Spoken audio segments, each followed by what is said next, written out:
Today, we will take a look into dependent, independent, and mutually exclusive events. Now, the main idea here is that we can determine if events are either independent, dependent, just by using the probability of the events. So here, what we have are just formulas, which we should get familiar with them. Now, we know that two events are dependent if P, A, and B is not equal to the multiplication of P of the probability of A and the probability of B. If the probability of A times the probability of B is not equal to the probability of A and B, then we're going to call that dependent. If they are equal to each other, if P of A times P of B is equal to P, A, and B, then we're going to call those independent events. Now, mutually exclusive, it's a little bit different because in here, we actually have two formulas for it. We actually have two formulas which we can use either or depending on the information that is given to us. There's two ways for us to find out if the events are mutually exclusive. The first way, or the easy way, is if P, A, or B, if it's equal to PA plus PB, then yes, they're mutually exclusive. And also, if we add the probability of A and the probability of B, and we subtract the probability of A and B, if that is equal to just the addition of PA plus PB, then yes, they're mutually exclusive. Now, to say that they're mutually exclusive, that means that two events are mutually exclusive if they cannot occur at the same time. One example is, what is the probability for you to be in the classroom and your house at the same time? Well, those are two mutually exclusive events because either you're in the house or either you're in the classroom, but you cannot be in two places at the same time. That's just a small example of what mutually exclusive is. And we can determine that by just looking at the probability of those. So notice that this lesson might look difficult, but it's just going to be a lesson about formulas and plugging information on it. So let's get started here. Now, again, this is just something to remember. This is how we determine if they're dependent. This is how we determine if they're independent. And here are the two formulas for mutually exclusive. So let's look at the example that we have here. It says, determine if A and B are independent. Okay, so for us to find out if they are independent if the probability of A and B is equal to the probability of A times the probability of B. But notice that this is the information that they're giving us here. So let's just plug it in. The probability of A and B is equal to 2 over 25. The probability of A is 2/5 times the probability of B, which is just going to be 1/5. If the left is equal to the right, then we're going to say that they are independent because that's what the formula is asking us, or that's what the formula is telling us. So notice on the left side, we don't do anything to it. And here, because we can just multiply across, top's top, bottom, bottom, because they're fractions. So 2 times 1 is 2. 5 times 5 is 25. So notice that the left is equal to the right, which says that PA and B is equal to PA times PB. So this is true. Because this is true, then we can say that A and B, they are independent.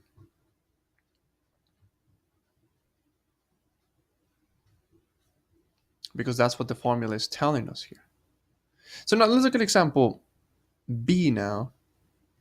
And again, if we want to know if this is independent, we have to see if the probability of A, and again, this is just a formula, probability of A and B, if this is equal to the probability of A times probability of B, then we can say that A and B are independent. But let's see what we have here now. The probability of A and B, so that's 125. This is equal to the probability of A, which is 2/5, times the probability of B, which is 1/4. All right, so let's see. The left side, let's just don't mess with it, because all we gotta know is, are they equal to each other? Now, 2 times 1 is 2. 5 times 4 is 20. So now let's see. Is 1 over 25 equals 2 over 20? This is not true. If we want to know the decimal representation of it, let's see. 1 over 25. You don't have to do this, but I want you to convince yourself. So this is 0.04. 2 divided by 20, that's 110. Which we can just simplify it as 0.1. It's 0.1. So notice that 0.04 is not equal to 0.01 or just 0.1. So because this is not dependent, then this means that, well, let's just write here the conclusion. Well, this means that the probability of A and B is not equal to the probability of A times the probability of B. Well, let's see. If the probability of A and B is not equal to the probability of A times the probability of B, then this is an indicator that we have dependent events. So we can say that A and B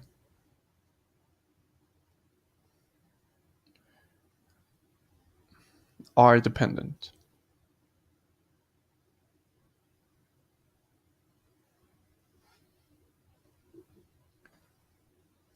Perfect. So now let's look at example C. Notice that here they're being a little bit tricky in this example, and you will see why. Because notice that we want to know if they're independent. So by now, it should be clear that we need to show that this is true.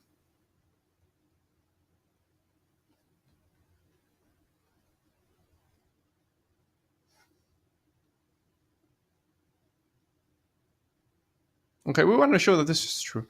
Well, at least we know that P8 and B is equal to 3 over 40. The probability of A, they're not giving us the probability of A. They're saying the probability of not being A is 3/4. So that means the probability of A is equal to 1/4. Because you have 4 ways to choose any event. 3 of them are for you to not choose A. So that means that there must be one for you to choose A. So they were just trying to get you with that piece of information there. So that means that P of A is equal to 1/4 times P of B, which they actually given us to us there. All right, 310. Let's figure this out. The left side, let's just keep it. Now, let's multiply the right side. 1 times 3, that's 3. 4 times 10, that's 40. So now notice that 340 equals 340. So this is true. This is true. And because this is true, then we can claim that A and B are independent.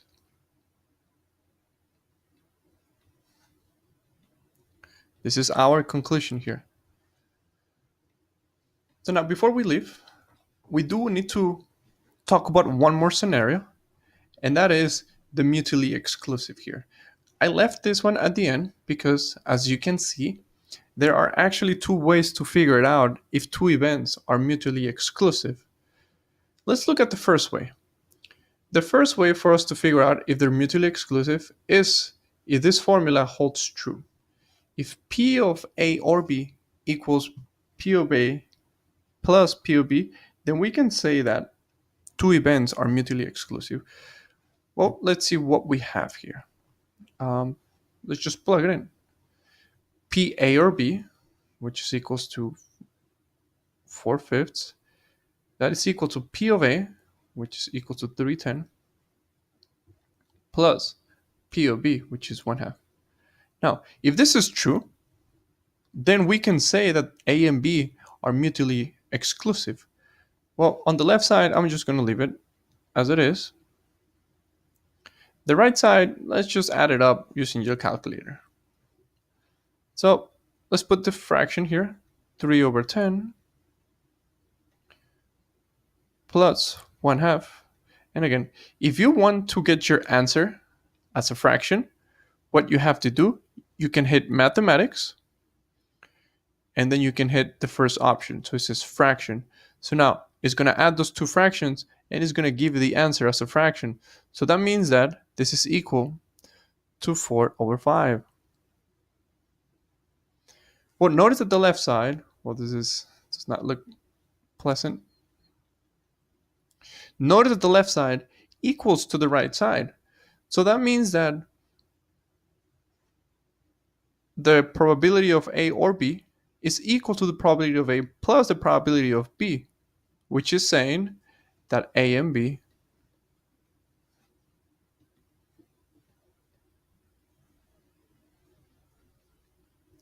are mutually exclusive. Perfect. This is true because this formula holds. Now, let's make a small example of the second formula here. Let's just bring this formula down.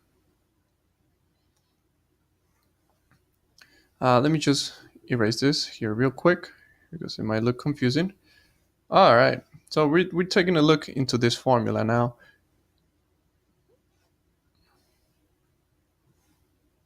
Perfect, there it is. All right, so we still want to know if this is mutually exclusive. So how come we cannot use this formula right here? Because notice a piece of information that they're giving us here. If you want to know if you want to use the first formula, you need to know this. You need to know what's the probability of A or B. But if we see what is it that we've been given here, they don't give us that. But they do give us probability of A and B, which that's kind of an indicator that you need to use the second formula here, because the second formula uses P of A and B. So that's how we can determine if it's the first or the second formula. And because of the information that they're giving us here, then we can determine that we have to use the second formula. So let's just plug it in, simplify, and see if the left is equal to the right side. So we have P of A, which is 720, plus P of B, which is 3/10, minus the probability of A and B, which we know that to be 21/400. Now the question is that equal to the probability of A, which we know to be 720, plus the probability of B, which is 310? If this is true, then we can say that A and B are mutually exclusive. So let's figure out the left side first. Let's just figure out the left side first.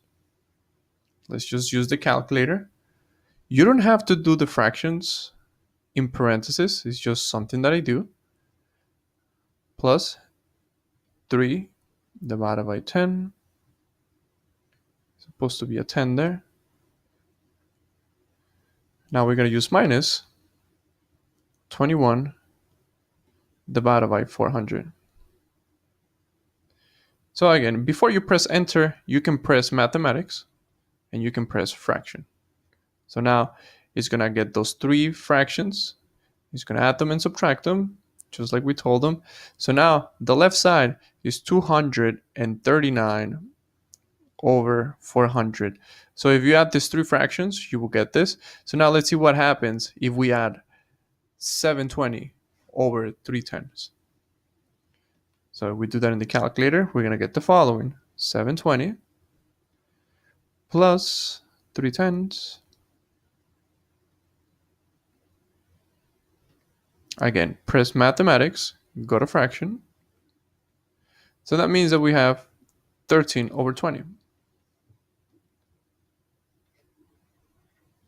So now, does the left side equals the right side? Well, let's just find the decimal representation just to be like super sure. So 239 divided by 400 is the left side has a value of 0.5975 and the right side is 13 over 20, which is 0.65. So notice that the left side does not equal the right side. So that means that the formula is not true. Because the formula is not true, then we can say that A and B are not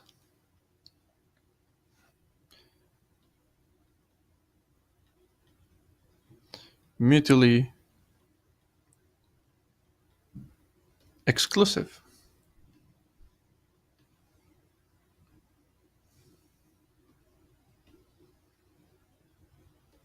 So now, here's your entrance ticket. If we say that A and B are independent, then what is the value of P and B?